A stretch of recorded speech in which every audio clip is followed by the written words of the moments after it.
Do you ever fix one problem just to realize you created a whole new problem, so now you have to take the whole thing back apart? Because same.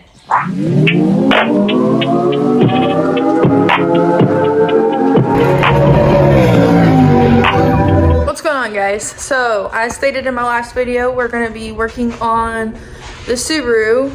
I have a cylinder 3 misfire code, so I'm going to start out by just switching out the plugs and the coil packs, looking at those, and then we'll get going from there. I'm going to start out with just a basic oil change. It was already due. I just want to go ahead and get that done and over with, so we'll get started with that.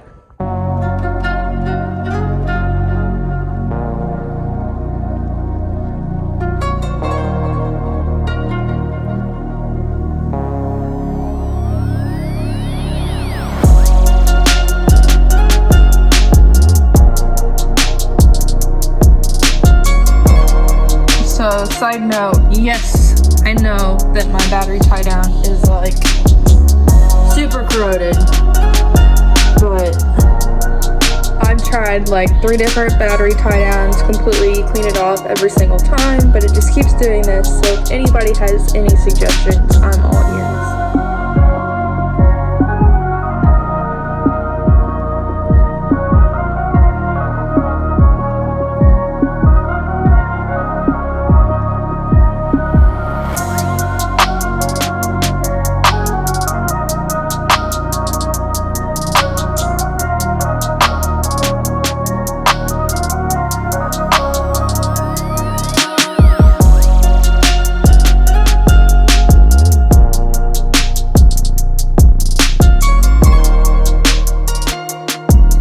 So now I'm just going to start taking stuff apart to make it easier to get to the spark plugs and the coil packs by taking out like the whole intake, the battery, and other accessories in order to actually access everything.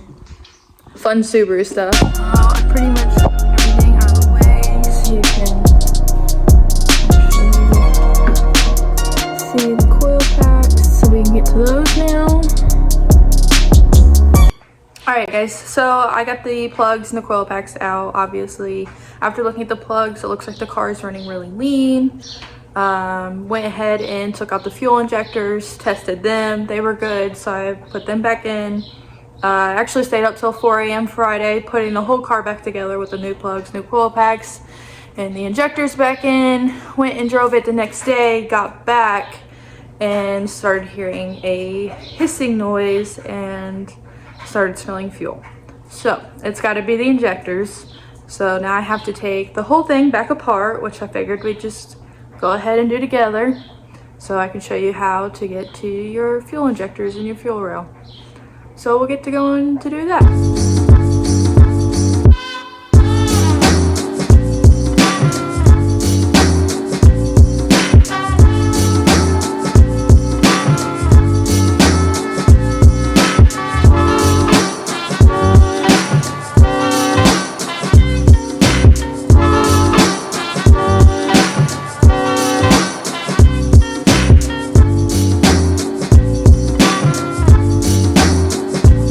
Intake's off.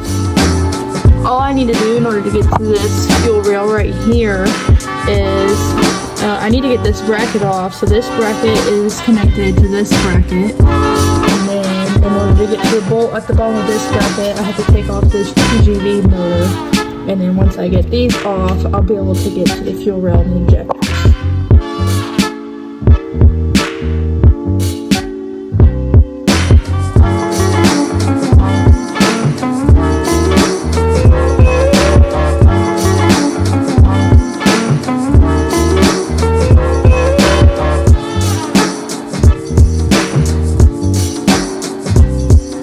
Guys, so I have the car all squared away now. Injectors are the way they should be. I went and test drove the car at like 1:30 in the morning, so it's all good. So that's going to conclude this video. If you do have a cylinder 3 misfire, first thing I'd check is your plugs and your coil packs, and then after that your injectors. Next video we're going to be working on the S10 again. We're going to be finishing up the suspension so when we get that thing on the ground and it can officially be a roller. So stay tuned for that. I'm going to go wash this thing and I'll see you guys in the next one.